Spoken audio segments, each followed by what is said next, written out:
பெண்கள் சொல்லை, வீட்டில் உள்ள பெண்கள் சொல்லை கேட்கிறவங்க எல்லாம் வலது பக்கம் வாங்க, கேட்காதவர்கள் இடது பக்கம் நில்லுங்கன்னா. அந்த லட்சக்கணக்கான கூட்டமும் வலது பக்கம் வந்துருச்சு. ஒரே ஒரு மட்டும் இடது பக்கம் நின்னான். இடது பக்கம் நின்னவனை பார்த்து யோகியார் சொன்னார், நீயாவது ஒரு ஆண்மகனாக துணிச்சலா பெண்கள் சொல்லாம கேட்க மாட்டேன்னு நிற்கிறியே, உனக்கு என்ன விருது தருவதுன்னு தெரியல, மோடிக்கு கொடுக்கறது மாதிரி ஒரு இது உனக்கு தந்தாகணும்னு அவர் சொன்னால். அவன் சொன்னான், ஒன்றும் இல்லை சாமி, நான் வீட்டில் இருந்து புறப்படும் பொழுதே கும்பலில் சேரக்கூடாதுன்னு என் மனைவி சொல்லிவிட்டா, அதனால தான் தனியாக நின்னா. முதல்ல கேள்வி கேட்டு தனிநாடு கேட்டவனே எங்கள் முருகன் தான். அவன் அன்னைக்கே திமுகவின் செயற்குழு உறுப்பினராக இருந்தான். அப்படியே முருகன் உதவுவதாக இருந்தால் எங்களுக்கு உதவானு தவிர இந்த புறம்போக்குகளுக்கு ஒரு காலம் உதவ மாட்டான். நாஞ்சில் சம்பத் செம்பாக்கத்தில் கேட்கிறேன், பழனியில தைப்பூசத்திற்கு கூடிய கூட்டம், திருச்செந்தூரில் சூரசம்காரத்திற்கு கூடிய கூட்டம், காலில் செருப்பு கிடையாது. அப்படி முருகன் உங்களுக்கு ஆதரவு தருவான்னா நிச்சயமா தரமாட்டான். அவன் சூரனை சம்காரம் செய்தது போல உங்களை சம்காரம் செய்வானே தவிர முருகன் ஆதரவு திமுகவுக்கு தான் தருவான். நான் படிப்பதற்கு நீ இடம் தராவிட்டால் கமலாலய குளத்தில் விழுந்து நான் என் உயிரை மாய்த்துக் கொள்வேன் என்று சொல்லி சவால் விட்டார் 5 வயதில். ஒருவேளை அதை இந்த பையன் செய்து விடுவானோ என்று அஞ்சிய கஸ்தூரி ஐயங்கார் 5 வயது சிறுவன் கருணாநிதிக்கு என்ற பள்ளியில் படிப்பதற்கு இடம் கொடுத்தார். இதுதான் எங்களுக்கு தெரிந்த கமலாலயம். இப்பொழுது அடிமை புழுக்கள் உலவுகின்ற ஒரு இடம் கமலாலயம் என்று அழைக்கப்படுகிறது. அந்த திருவாரூரில் கலைஞர் தன்னுடைய 14 வயதில் வீதியில் வில் கயல் மீன் பொறித்த தமிழ் கொடியை ஏந்தி ஆதிக்க இந்திக்கு எதிராக அன்றைக்கு அவர் மோரி முழங்கினார். அன்றைக்கு அவர் தன்னுடைய மாணவனாக இருந்த காலத்தில் மாணவ நேசன் என்ற ஒரு பத்திரிகையை கையெழுத்து பிரதியாக தொடங்கி தன்னுடைய வயது வைத்த சக மாணவர்களுக்கு அந்த கையெழுத்து பிரதியை கொடுத்தார். 1952 அந்த கையெழுத்து பிரதி மாணவ நேசன் தான் முரசொலியாக முகிழ்கிறது. எனக்கு எத்தனை பிள்ளைகள் இருந்தாலும் என்னுடைய மூத்த பிள்ளை முரசொலி என்று கலைஞர் அன்றைக்கு எழுதினார். அந்த முரசொலியில் அவர் எழுதிய கடிதங்கள் மூலம் தாமு அன்பரசன் போல சொன்னதைப் போல கிட்டத்தட்ட 2 கோடி பேரை அவர் அந்த ஒரு உடன்பிறப்பு என்கிற கடிதத்தின் மூலம் அவர் அவரை தொடர்பு கொண்டார். அவர் சின்னஞ்சிறிய வயதில் இளமை பலி என்கிற ஒரு கட்டுரையை அறிஞர் அண்ணாவினுடைய திராவிட நாடு பத்திரிகைக்கு அனுப்பி வைத்தார். திருவாரூர் கருணாநிதி என்று பெயரிட்டிருந்தார். அந்த கட்டுரையை படித்த அண்ணா பார்த்தார், இந்த கட்டுரையில் புயல் வீசுகிறதே, பூகம்பத்தின் அடி இருக்கிறதே, எழுதிய இந்த கருணாநிதி யார் என்று அப்போதே அறிந்து கொள்ள வேண்டும் என்று அண்ணாவுக்கு ஆசை. உலகை குலுக்கிய புரட்சிகளை, உலகை திருத்திய உத்தமர்களை இந்த ஊருக்கு அறிமுகம் செய்த அண்ணா கலைஞருடைய இளமைப்பலி கட்டுரையை படித்துவிட்டவரை பார்க்க வேண்டுமாறு ஆசைப்பட்டார். திருவாரூரை சேர்ந்த கருணை ஜமால் நபிநாதர் ஸல்லல்லாஹு அலைஹி வஸல்லம் பிறந்த நாளை திருவாரூரில் கொண்டாடுவதற்கு கலைஞரை அழைத்தார், அண்ணாவை அழைத்தார். அண்ணா திருவாரூர் வந்த பொழுது கலைஞர் உச்சி வகுடெடுத்து தலை சீவி ஒல்லியான உருவத்தோடு அண்ணாவிடத்தில் போய் நின்று கொண்டு நான் தான் அந்த திருவாரூர் கருணாநிதி என்று தன்னை அறிமுகம் செய்து கொண்டார். உன்னுடைய கட்டுரையிலே ரத்தம் சுட்டுகிறது தம்பி, நீ இப்படி எழுதி கொண்டிருந்தால் பள்ளி படிப்பை நீ வெற்றிகரமாக முடிக்க முடியாது. ஆகவே எழுதுவதை விட்டுவிட்டு பள்ளியில் படிக்கிற வேலையை பாருங்கள் அண்ணா ஆற்றுப்படுத்தினார். அண்ணா சொல்வதை அவர் கேட்கவில்லை. அதே திருவாரூர் வீதியில் ஆதிக்க இந்தி ஊர்வலத்தை நடத்திய கலைஞர் 8ஆம் வகுப்பு மாணவனாக இருந்த பொழுது அன்றைக்கு தமிழ்நாடு பாட நூலில் அலையின் சிரிப்பு என்கிற பாவேந்தன் பாட்டை அன்றைக்கு தமிழக அரசு அந்த புத்தகத்தில் இருந்து எடுத்தது. எல்லோருக்கும் இந்த நாட்டிலே கவிதை பிறந்ததற்கு காரணத்தை கேட்டால் ஞானசம்பந்த பெருமான் சொன்னார், எனக்கு கவிதை பிறந்தது அம்பாள் எனக்கு சிவஞானத்தை குழைத்து எனக்கு பால் தந்தாள். அந்த பாலை குடித்ததனாலே நான் தோளுடைய செவியில் விடையேறி என்று பாடினேன் என்பார். அப்பர் சுவாமிகளை உனக்கு பாட்டு எப்படி பிறந்தது என்று கேட்டால், எனக்கு வயிற்று வலியை தந்து என்னை சிவபெருமான் ஆட்கொண்டான், கூற்றாயினவாறு விளக்ககளீர் கொடுமை வில செய்தன நான் அறியேன் என்று நான் பாடினேன் என்பார். என் பெருமைக்குரலை உனக்கு எப்படி பாட்டு வந்தது என்று ஆலால சுந்தரரிடத்திலே கேட்டால், அவன் என்னை பித்தன் என்று அழைத்தான், ஆகவே நானே பித்தா பிறைசூடி பெருமானை என்று பாடினேன் என்பார். எல்லோரும் கவிதை எழுதுவதற்கும் கட்டுரை புனைவதற்கும் கடவுளை சாட்சியாக வைத்துக் கொண்டார்கள். ஆனால் பாவேந்தன் மட்டும் கவிதை எழுதும் பொழுது என்னை எழுத சொன்னது வானம், என்னை எழுத சொன்னது கடல், என்னை எழுத சொன்னது மலை, என்னை எழுத சொன்னது பூமி என்று இயற்கையை ஆராதித்து கவிதை எழுதியவன் பாரதிதாசன். அந்த பாரதிதாசனுடைய அழகின் சிரிப்பை தமிழ்நாடு பாடத்திட்டத்தில் இருந்து அப்புறப்படுத்தினார்கள் என்ற செய்தி கேட்டு அதிர்ந்து போன 8ஆம் வகுப்பு படித்த மாணவன் தத்துவமேதை டி.கே. சீனிவாசனை சென்னையிலிருந்து திருவாரூருக்கு வரவழைத்து 8ஆம் வகுப்பு மாணவராக இருக்கும் பொழுதே ஒரு பொதுக்கூட்டத்தை நடத்தி டி.கே. சீனிவாசனுக்கு 15 ரூபாய் வழிச்செலவு கொடுத்து டி.கே. சீனிவாசன் கண்டன உரை ஆற்றியதனுடைய விளைவாக அடுத்த நாள் தமிழ்நாடு அரசு மீண்டும் பாவேந்தன் அலையின் சிரிப்பு பாடப்புத்தகத்தில் இடம்பெறும் என்று அறிவித்ததென்றால் 8ஆம் வயது மாணவனாக இருந்த பொழுது அவர் செய்த சாதனை. இந்திய துணைக்கண்டத்தினுடைய வரலாற்றில் அவர் நிகழ்த்திய சாதனையை எந்த ஒரு தலைவரும் நிகழ்த்தவில்லை. ஒரு அழுத்தப்பட்ட சமூகத்தில் பிறந்தார்.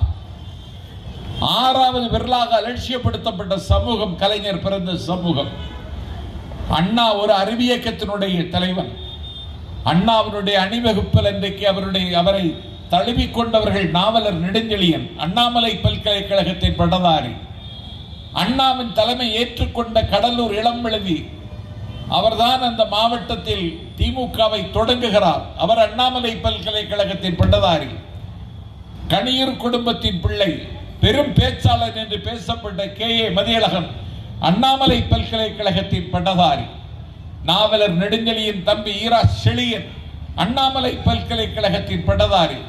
தமிழ்நாட்டினுடைய ஃபர்ஸ்ட் பி கிராஜுவேட் எஸ்.டி. சோமசுந்தரம் திமுகவின் மாணவர் அணிக்கு ராணுவ வலிமையை தந்தவர். அவர் அண்ணாமலை பல்கலைக்கழகத்தின் பட்டதாரி. அண்ணாவினுடைய தம்பிகள் எல்லாம், அண்ணாவின் அணிவகுப்பில் இருந்தவர்கள் எல்லாம் பட்டம் பெற்றவர்கள், பல்கலைக்கழகம் சென்றவர்கள். ஆனால் அழுத்தப்பட்ட சமூகத்தில் பிறந்த கலைஞர் பட்டம் பெறவில்லை, பல்கலைக்கழகம் செல்லவில்லை.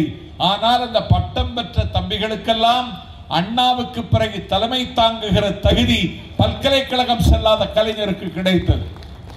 திருமுருகாற்றுப்படை நக்கீரன் எழுதிய புத்தகத்திலே நக்கீரன் எழுதுகிறான், இகலோடு சற்றம் நீக்கிய மனத்தினர் கற்றார்க்கு தான் வரம்பாகிய தலைமையர் யாவதும் கற்றோர் அறிய அறிவினர் என்று அறிவுக்கு மேதாவிலாசம் எழுதுகிறான் நக்கீரர். யாவதும் கற்றோர் அறிய அறிவினர் கலைஞர், கற்றார்க்கு தான் வரம்பாகிய தலைமையர் கலைஞர். கற்றவனுக்கும் பட்டம் பெற்றவனுக்கும் தெரியாத நுட்பமும் நுண்ணறிவும் கலைஞருக்கு இயல்பாகவே வாய்த்திருந்தது. கலைஞர் முதலமைச்சராக இருந்த பொற்காலத்தில் தான் தந்தை பெரியார் மறைந்தார். வேலூர் சிஎம்சி மருத்துவமனையில் சிகிச்சை பெற்று வந்த பெரியாரின் உடற்கூட்டில் இருந்து உயிர் பறவை பறந்து சென்று பெரியாரினுடைய லட்சியங்களை இன்றைக்கும் பாதுகாத்து வருகிற ஆசிரியர் அழுது கொண்டு நிற்கிறார். அன்னை மணியம்மையார் அழுகிறார். பேச்சை தொடங்கும் பொழுதும் பாவேந்தன் பாட்டை சொல்லி, பேச்சை முடிக்கிற பொழுதும் பாவேந்தன் பாட்டை சொல்லி முடிக்கிற பகுத்தறிவு பண்பாளர் நாவலர் ஏங்கி ஏங்கி குமரி குமரி அழுகிறார். முதலமைச்சராக இருக்கிற கலைஞர் பக்கத்தில் நிற்கிறார். நாவலரிடத்திலே கலைஞர் சொன்னார், கலைஞருக்கு அடுத்த இடத்தில் மந்திரி சபையில் இருந்தவர் நாவலர், அவை முன்னவராக இருந்தவர் நாவலர். நாவலரிடத்திலே கலைஞர் சொன்னார், நீங்கள் உடனடியாக சென்னை செல்லுங்கள், தலைமைச் செயலாளரை பாருங்கள், பெரியாருக்கு அரசு மரியாதையோடு தான் உடலடக்கம் நடக்கும் என்று அறிக்கை கொடுத்துவிட்டு வேலையை பார்க்க ஆவரை செய்யுங்கள், ஆற்றுப்படுத்துங்கள் என்று நாவலரை சென்னைக்கு அனுப்பி வைத்தார் கலைஞர். நாவலர் சென்னை வந்தார் துக்கம் தாழாமல். தலைமைச் செயலாளரை சந்தித்தார். ஒரு தலைமை செயலாளர் ஒரு MA இல்லாவிட்டால் ஒரு MSc ஒரு பட்டம் பெற்று அதற்கு பிறகு சார்பு ஆட்சியராக மாவட்ட துணை ஆட்சியாளராக IAS தேர்வெழுதி ஒரு டிஸ்ட்ரிக்ட் கலெக்டர் என்கிற இடத்திற்கு வந்து அதற்கு பிறகு ஒரு துறைக்கு செக்ரட்டரி ஆகி அதற்கு பிறகு தன்னுடைய அனுபவத்தின் மூலமாக ஒருவர் தலைமை செயலாளராக வருகிறார். ஆகவே அவர் வாங்கி இருக்கிற பட்டம், அவர் பெற்றிருக்கிற படிப்பினை வானத்தை விட விசாலமானது. அந்த அறிவுக்கு பொருத்தமான தலைமை செயலாளர் பெரியாருக்கு அரசு மரியாதையோடு உடனடக்கம் செய்ய வேண்டும் என்று சொன்ன பொழுது தலைமை செயலாளர் சொன்னார், அப்படி செய்வதற்கு சட்டத்திலும் இடமில்லை, சம்பிரதாயத்திலும் இடமில்லை. ஏன் என்ன என்று கேட்டார் நாவலர். ஒருவன் அரசு மரியாதையோடு உடனடக்கம் செய்யப்பட வேண்டும் என்றால் ஒருவர் அரசு பதவியை அலங்கரித்திருக்க வேண்டும். பெரியார் எந்த அரசு பதவியும் அலங்கரிக்கவில்லை. அவர் ஆச்சார கோடுகளை நிந்தனை செய்தார். அவர் இந்த நாட்டில் சாதி சமயம் சார்ந்து இயங்காமல் சாதியையும் சமய நம்பிக்கைகளை உடைத்தெறிவதற்கு போராடினார். தேவலோகத்து கேவலங்களை தெருவில் போட்டு மிதித்தார். அந்த உலகம் இந்த உலகம் என்று பேசிக் கொண்டிருந்தவனுடைய நம்பிக்கையிலே பெரியார் கல்லெறிந்தார். அப்படிப்பட்ட பெரியார் ஒரே நேரத்தில் 8 பதவி, ஈரோடு முனிசிபல் சேர்மேன் உட்பட 8 பதவியை ராஜினாமா செய்தவர் பெரியார். ஆகவே பதவியையே மறுதலித்த பெரியாருக்கு அரசு மரியாதையோடு உடனடக்கம் செய்ய சட்டமும் இடம் தரவில்லை, சம்பிரதாயமும் இடம் தரவில்லை. ஆகவே அரசு மரியாதையோடு பெரியாருக்கு உடனடக்கம் செய்தால் இந்த ஆட்சி பெரியாருக்கு காணிக்கை என்றார் அண்ணா. சட்டத்தின் பேரால் விசுவாச பிரமாணம் எடுத்துக்கொண்ட நீங்கள் இந்த ஆட்சியை இழக்க வேண்டியது வரும் என்று தலைமை செயலாளர் சொன்னார். இந்த தகவலை ட்ரங்கால் போட்டு வேலூரில் இருந்த கலைஞருக்கு நாவலர் சொன்னார், விளைவுகள் எதுவாக இருந்தாலும் சரி, பெரியாருக்கு அரசு மரியாதைதான் உடனடக்கம், இதிலே நான் உறுதியாக இருக்கிறேன், தலைமை செயலாளரிடத்தில் காரியத்தை பார்க்க சொல்லுங்கள் என்று கலைஞர் சென்னை விரைந்தார். துப்பாக்கி குண்டுகள் துந்துகி முழங்க பெரியாருக்கு அரசு மரியாதையோடு உடலடக்கம். லட்சக்கணக்கான தொண்டர்கள் அவருக்கு அஞ்சலி செலுத்தினார்கள். இந்தியா பாகிஸ்தான் யுத்தத்தை 10 நாளில் சந்தித்தவர், 102 அணிசாரா நாடுகளுக்கு தலைமை வகித்தவர். அன்னை இந்திரா தலைவர் கலைஞரை, முதலமைச்சர் கலைஞரை தொடர்பு கொண்டு பெரியார் மறைந்த செய்தி கேட்டு பேர் அதிர்ச்சி அடைந்தேன். பெரியாரை இழந்து வாடுகிற உங்களுக்கும் அவரது குடும்பத்திற்கும் ஒன்றிய அரசாங்கத்தின் சார்பிலும் இந்திய தேசிய காங்கிரஸ் கட்சியின் சார்பிலும் ஆழ்ந்த இரங்கல்கள். அதைவிட அதிர்ச்சி கலைஞர், பெரியாருக்கு நீங்கள் அரசாங்க மரியாதையோடு உடனடக்கம் செய்தீர்களாம், அதனால் நீங்கள் ஆட்சியில் நீடிக்கிற வாய்ப்பு உங்களுக்கு குறைவாக இருக்கிறது என்று சட்டமேதைகள் என்னிடத்தில் சொல்லுகிறார்கள். அவர்களுக்கு என்ன பதில் சொல்வது என்று தெரியவில்லை என்று இந்திரா கலைஞரிடத்தில் சொன்னார். அப்பொழுது கலைஞர் கேட்டார், அப்படி என்ன தவறு செய்து விட்டேன்? இல்லை, நீங்கள் எந்த அரசு பதவி வகிக்காத பெரியாருக்கு அரசு மரியாதையோடு உள்ளடக்கம் செய்ததன் மூலம் நீங்கள் விசுவாச பிரமாணத்தை மீறிவிட்டீர்கள் என்று இந்திரா சொன்னார். கலைஞர் கேட்டார், நீங்கள் மகாத்மா காந்திக்கு அரசு மரியாதையோடு உடனடக்கம் செய்தீர்களே, அவர் எந்த பதவி அலங்கரித்தார் என்று கேட்டார். இந்திரா சொன்னார், அவன் தேசத்தின் விடுதலை பிதாமகன், அது விதிவிலக்கென்றார். கலைஞர் இந்திராவிடத்தில் பதில் சொன்னார், அவர் தேசத்திற்கு காந்தி விடுதலை வாங்கி தந்தார், எங்கள் பெரியார் மனித குலத்திற்கு விடுதலை வாங்கி தந்தார், அது சரி என்றால் இதுவும் சரிதான் என்றார் கலைஞர். இவருக்கு பேர் தான் கலைஞர். அவருக்கு இன்றைக்கு 102வது பிறந்த நாள் விழா. திராவிட முன்னேற்ற கழகத்தின் தளபதியின் தலைமையில் இருக்கிற ஆட்சியை கலைஞருடைய பிறந்த நாளை கொண்டாடுகிற இந்த காலத்தில் இந்த ஆட்சியை முடித்துவிட வேண்டும் என்று சில பேர் முகாரி ராகம் பாடிக்கொண்டிருக்கிறார். மதுரையிலே முருகன் பேராலே ஒரு மாநாடு பிஜேபி கட்சி இந்து முன்னணி என்கிற போர்வையில் நடத்தி அந்த மாநாட்டில் திமுகவிற்கு சில சங்கடங்களையும் சவால்களையும் அவர்கள் இன்றைக்கு விட்டிருக்கிறார்கள்.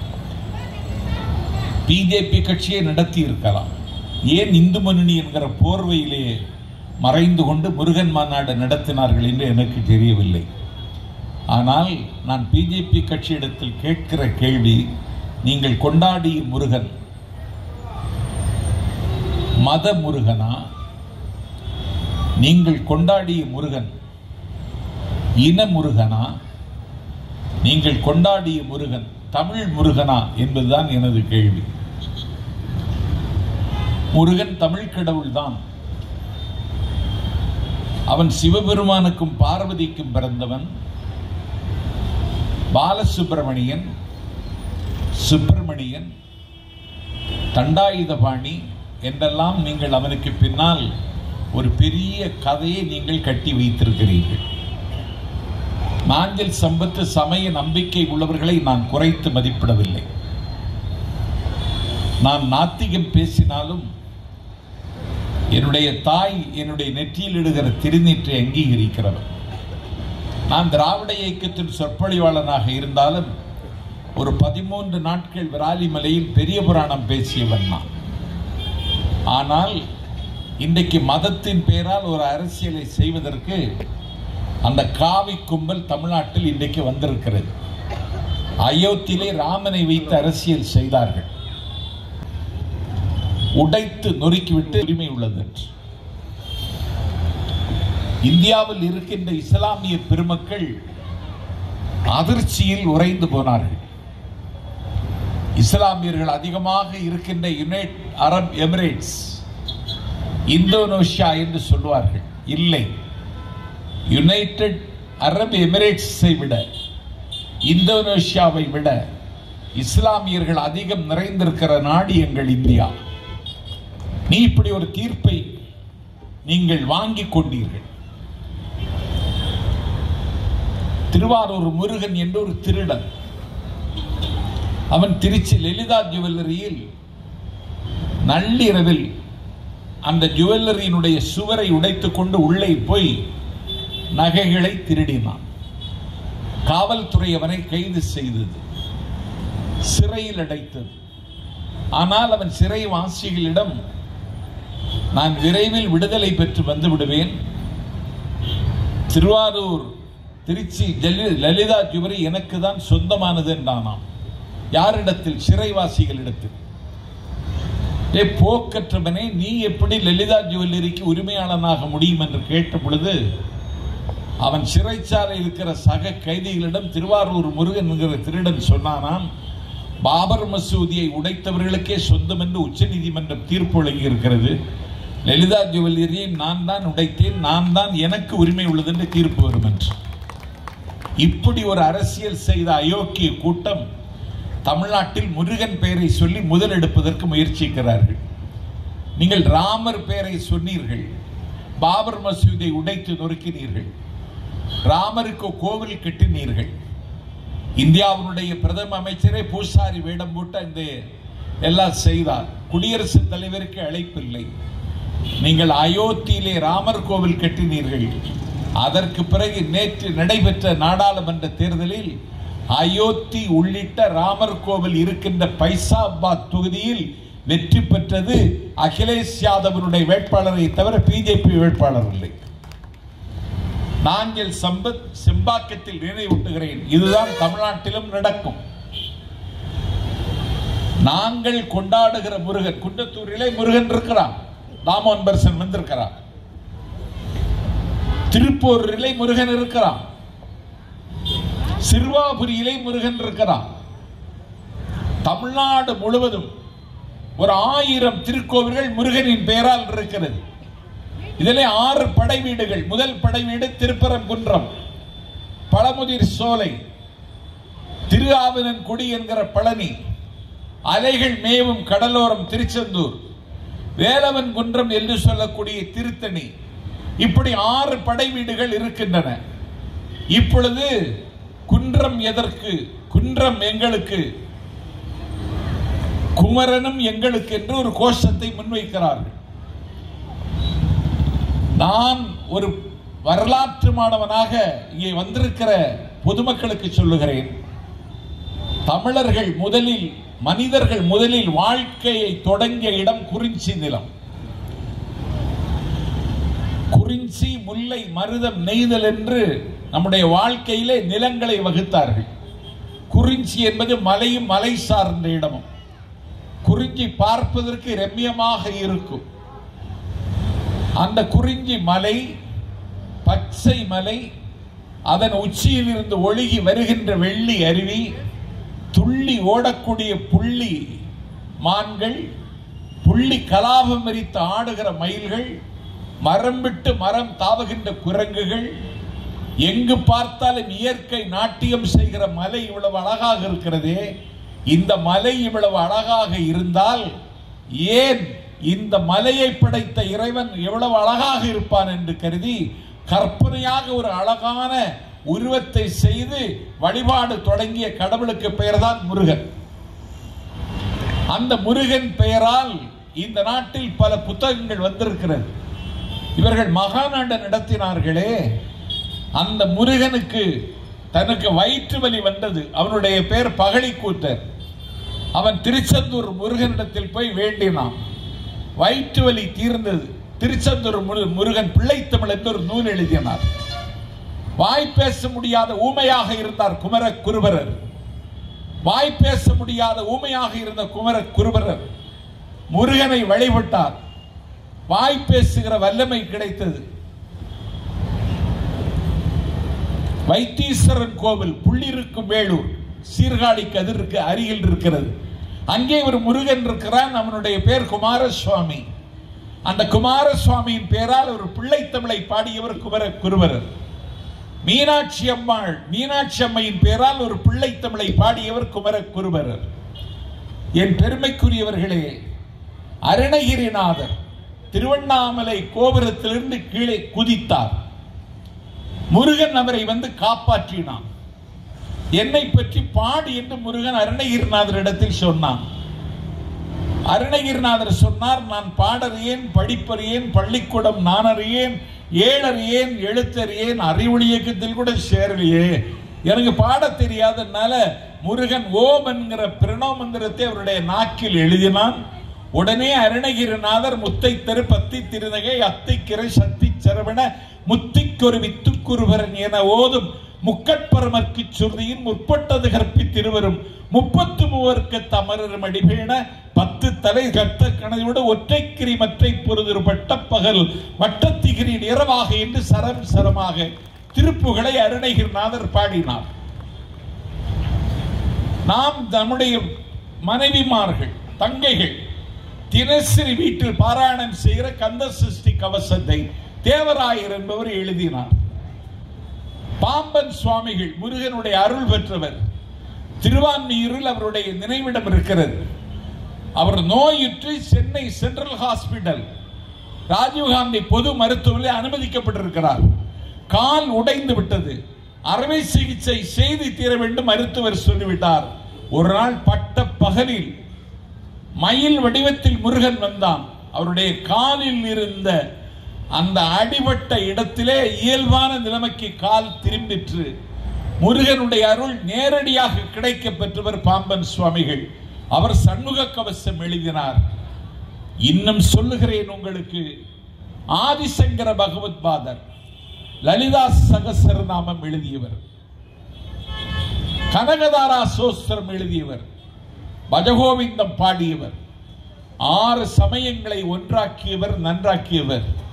அவருக்கு கர்னூலில் கர்நாடகத்தில் இருக்கும் பொழுது நோய் வந்து சிவபெருமானிடத்தில் போய் கேட்ட பொழுது, நீ திருச்செந்தூருக்கு செல், முருகனை வழிபடு, பன்னீரிலை பிரசாதத்தை வாங்கி பூசிக்கொள் என்று சொல்ல ஆதிசங்கரரே திருச்செந்தூருக்கு வந்தார். முருகனை பாடினார். பன்னீரிலை பிரசாதத்தை பெற்றுக்கொண்டார். நெற்றி நிறைய பூசினார். அவருக்கு வந்த நோய் நீங்கிற்று. அதனாலேயே திருச்செந்தூர்ல சுப்பிரமணிய புஜங்கம் என்று ஒரு பாட்டை பாடினார். இந்த மாநாட்டில் பேசினானே காலி பயில்கள், எவனுக்காவது சுப்பிரமணிய புஜங்கம் தெரியுமா? எவனுக்காவது அருணகிரிநாதர் எழுதிய கந்தர் அலங்காரம் தெரியுமா? கந்தர் அனுபூதி தெரியுமா? பாம்பன் சுவாமிகள் பாடிய சண்முக கவசம் தெரியுமா? பகழிக்கூத்தர் எழுதின திருச்செந்தூர் பிள்ளைத்தமிழ் தெரியுமா? ஒன்னும் தெரியல. அதன் தலைவர் நயனார் நாகேந்திரன் மாநாட்டில் கண்ணதாசனுடைய கவிதை பனியது நதியது கடல் எது என்கிற பாட்டு, மதுரை சோமு பாடிய பாட்டை பாடிட்டு அவர் முடிச்சிட்டார் கச்சேரிய. நாடகம் ஒன்று நடத்தினார்கள். மதுரையில் அந்த நாடகம் நடந்தது. பெரிய கூட்டம் என்று திட்டமிட்டு சில பேர் பேசுகிறார்கள். நாஞ்சில் சம்பத் செம்பாக்கத்தில் கேட்கிறேன், பழனியில தைப்பூசத்திற்கு கூடிய கூட்டம், திருச்செந்தூரில் சூரசம்காரத்திற்கு கூடிய கூட்டம், அந்த கூட்டத்தை விட பெரிய கூட்டமா? ஏன் இப்படி மதத்தை வைத்து அரசியல் செய்கிறீர்கள்? பழனிக்கு பாத யாத்திரை போகிறான், காலில் செருப்பு கிடையாது, செருப்பு இல்லாமல் நடக்கிறான், இரவும் பகலும் நடந்து கொண்டே போகிறான். தண்ணீர் காணுகிற இடத்தில் குளித்துக்கிறான், அன்னதானம் போட்டால் சாப்பிட்டு கொண்டு நடந்து போய்கொண்டிருக்கிறான். அவன் போய்கொண்டிருக்கிறான். இப்படி லட்சக்கணக்கான மக்கள் பழனிக்கு பாத யாத்திரையாக போகிறார்கள். தாராபுரம் என்கிற இடத்தில் அன்வர் என்று ஒரு முஸ்லிமானவர், அவர் பாய் வியாபாரம் செய்கிறார். அவர் 65 பிளக் பாயிண்ட் தன்னுடைய கடைக்கு முன்னால் வைக்கிறார். ஒன்றே குலம் என்று பாடுவோம் என்று போர்டு வைத்துக் கொண்டு பழனி செல்லக்கூடிய பாத யாத்திரை செல்லுகிற பக்தர்கள் இந்த பிளக் பாயிண்டில் உங்களுடைய செல்போனை சார்ஜ் ஏற்றிக் கொள்ளலாம் என்று விளம்பரம் செய்து இரவு 11 மணி வரைக்கும் 65 பிளக் பாயிண்டிலையும் லட்சக்கணக்கான பக்தர்கள் தன்னுடைய போன்ல சார்ஜ் ஏற்றிக்கிட்டானே, அந்த அன்வர் தாராபுரத்தை சார்ந்தவர், ஒரு இஸ்லாமியர். இதுதான் எங்கள் தமிழ்நாட்டின் பண்பாடு. நீ இந்த பண்பாட்டை பாடையில் வைக்கணும்னு நினைக்கிற, அதற்கு முருகனை பயன்படுத்துகிற. நாங்க ஏற்கனவே முருகன் மாநாடு ஒன்று நடத்திட்டோம், 3 நாள் பழனியில். நீ 4 மணி நேரம் தான் நடத்தின, நாங்க 3 நாள் நடத்தினோம். அப்படி முருகன் உங்களுக்கு ஆதரவு தருவான்னா நிச்சயமா தரமாட்டான். அவன் சூரனை சம்காரம் செய்தது போல உங்களை சம்காரம் செய்வானே தவிர முருகன் ஆதரவு திமுகவுக்கு தான் தருவான். ஏன்னா முருகன் உரிமைக்கு போர் தொடுத்தவன். முருகன் இந்த நாட்டில் ஷெட்யூல்டு ட்ரைபு வள்ளியை காதலித்து திமுகவின் கொள்கைகளை அன்றைக்கே நடைமுறைப்படுத்தியவன். அன்னைக்கு நாரதர் முருகண்ட வந்து சிவபெருமாண்ட வந்து ஒரு மாங்கனியை கொடுத்தான். மாங்கனியை பெற்றுக்கொண்ட சிவபெருமான் அதை கணபதிக்கு கொடுப்பதா முருகனுக்கு கொடுப்பதான்னு சிவபெருமானுக்கே சந்தேகம். அம்பாள்கிட்ட கேட்டார். நாரதர் கலகம் செய்யணும் வந்துட்டான், ஒரு கனி கொண்டு வந்திருக்கான், கணபதிக்கு கொடுக்கவா முருகனுக்கு கொடுக்கவான்னு சிவபெருமானை மனைவிட்டு ஆலோசனை கேட்டான். நான் உள்பட எல்லாரும் இன்னைக்கு பொண்டாட்டிட்டு ஆலோசனை கேட்கிறோம்னா அது சிவபெருமான் தான் தொடங்கி வச்சான். ஒரு இடத்துல லட்சக்கணக்கான மக்கள் கூடியிருந்தார்கள். அதில் ஒரு யோகியார் வந்தார். பெண்கள் சொல்லை, வீட்டில் உள்ள பெண்கள் சொல்லை கேட்கிறவங்க எல்லாம் வலது பக்கம் வாங்க, கேட்காதவர்கள் இடது பக்கம் நில்லுங்கன்னா. அந்த லட்சக்கணக்கான கூட்டமும் வலது பக்கம் வந்துருச்சு. ஒரே ஒரு மட்டும் இடது பக்கம் நின்னான். இடது பக்கம் நின்னவனை பார்த்து யோகியார் சொன்னார், நீயாவது ஒரு ஆண்மகனாக துணிச்சலா பெண்கள் சொல்லாம கேட்க மாட்டேன்னு நிற்கிறியே, உனக்கு என்ன விருது தருவதுன்னு தெரியல, மோடிக்கு கொடுக்கறது மாதிரி ஒரு இது உனக்கு தந்தாகணும்னு அவர் சொன்னால். அவன் சொன்னான், ஒன்றும் இல்லை சாமி, நான் வீட்டில் இருந்து புறப்படும் பொழுதே கும்பலில் சேரக்கூடாதுன்னு என் மனைவி சொல்லிவிட்டா, அதனால தான் தனியாக நின்னா. மனைவிட்டு ஆலோசனை கேட்கிறங்கிறத அன்னைக்கே சிவபெருமான் தொடங்கி வச்சான். அம்பாள் சொன்னாள், ஆதிபராசக்தி சொன்னாள், உலகத்தை ஏவன் சுத்தி வர்றானோ அவனுக்கு முதல்ல கனியை கொடுங்கன்ட்டான். முருகன் மயில் வாகனத்தில் பெட்ரோல் போட்டுட்டு அவன் கிளம்பிட்டான் உலகம் பூரா சுத்துறதுன்னு. கணபதி இருக்கிறானே தும்பி கையன், தொந்தி வயிற்றன், உலகம் சுத்துக்கு அவனுக்கு வல்லமை இல்லை. அவன் தந்தை தாயை சுற்றிட்டு கனியை தாங்கன்னு கேட்டான். சிவபெருமான் அம்பாள் சொன்னா, தந்தை தாயை சுற்றினாலும் உலகத்தை சுற்றியதற்கு சமம், கணபதிக்கே கொடுத்துருங்கன்ட்டாங்க. கணபதி கனியை வாங்கிட்டான்.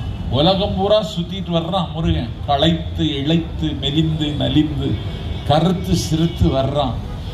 நான் நியூயார்க்கில் 4 நாள் இருந்தா அந்த கணபதி பையன் ஒரு நாள் கூட அங்கே வரல. நான் சிங்கப்பூரில் இருந்தேன், அங்கே கூட வரல. நான் துபாயில் கிராண்ட் ஹோட்டலில் தங்கியிருந்தேன், அங்கே கூட இவன் வந்ததா யாரும் சொல்லலை. அவன் ஒரு இடமும் வரல, அவனுக்கு எப்படி கனியை கொடுத்தீங்கன்னு கேட்டால தான் சிவபெருமான் சொன்னான், தந்தை தாயை சுற்றினாலும் உலகத்துக்கு சுற்றியதுக்கு சமம்னு அரசியல் சட்டத்தின் 17வது பிரிவு சொல்லுகிறது. அதை பயன்படுத்தி நாங்கள் கணபதிக்கு கொடுத்துட்டோம்னு சொன்னால்தான் சொன்னான் முருகன், உங்கள் அரசியல் சட்டத்தை குப்பையில் தூக்கி போடுங்க, உங்கள் அதிகாரத்திற்கு நான் இனிமேல் கட்டுப்பட மாட்டேன்.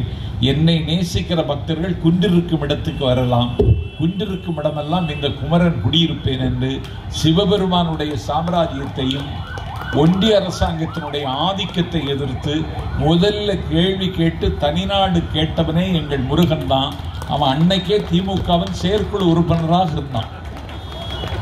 அப்படியே முருகன் உதவுவதாக இருந்தால் எங்களுக்கு உதவானு தவிர இந்த புறம்போக்குகளுக்கு ஒரு காலம் உதவ மாட்டான். அதே மகாநாட்டில் அண்ணாவையும் பெரியாரையும் இந்த நாட்டில் கொச்சைப்படுத்தி அங்கே ஒரு காட்சி போட்டார்கள். அங்கேதான் மோடியின் மகன் ராஜேந்திர பாலாஜி உட்கார்ந்திருக்கான். அங்கதான் நவீன அறிவியல் சித்தாந்தி செல்லூர் ராஜ் உட்கார்ந்திருக்கான். முன்னாள் அமைச்சர்கள் 4 பேர் உட்கார்ந்திருக்க பெரியாரையும் அண்ணாவையும் முருகன் பேரால் நடத்திய மகாநாட்டில் கொச்சைப்படுத்துகிறார்கள். உன்னுடைய ரத்தம் கொதித்திருக்க வேண்டாமா? உன் குருதி சூடாக இருக்க வேண்டாமா? எங்கள் பெரியாரை அவமானப்படுத்துவதற்கு உனக்கு யாரட அதிகாரம் தந்தது என்று நீ கேட்டிருக்க வேண்டாமா? அண்ணா திமுக என்று பெயர் வைத்துக் கொண்டு கொடியிலே அண்ணாவின் பெயரை படத்தை வரைந்து கொண்டு அண்ணாவையே கொச்சைப்படுத்துகிறான்.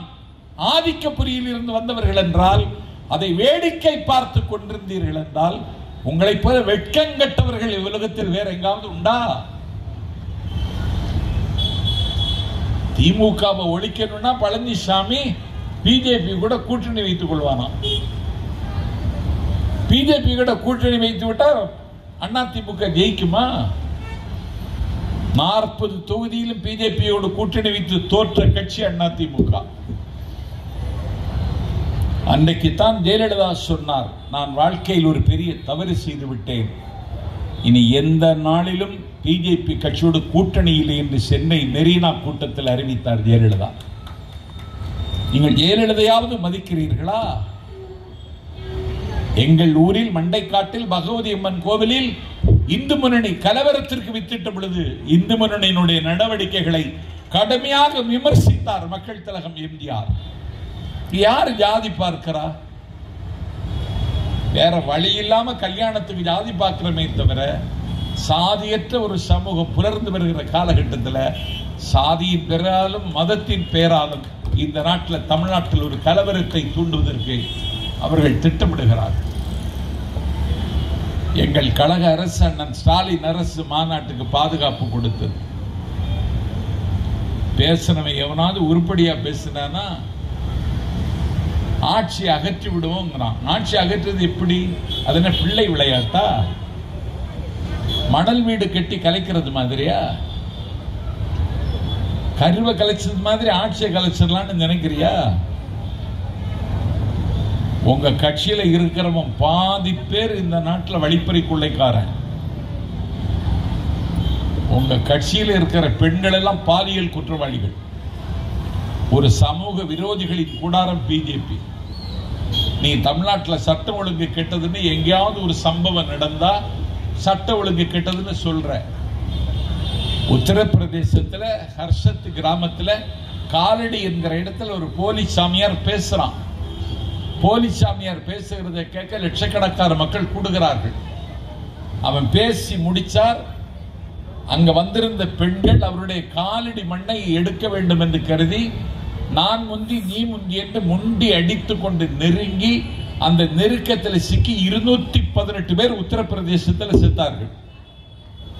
நாஞ்சில் சம்பத் செம்பாக்கத்தில் கேட்கிறேன், குற்றப்பத்திரிகை தாக்கல் செய்தியா? அந்த போலி சாமியாரை கைது செய்தாயா? அவர் மீது வழக்கு போட்டாயா? ஒரே இடத்தில் 218 பேர் செத்துட்டான்.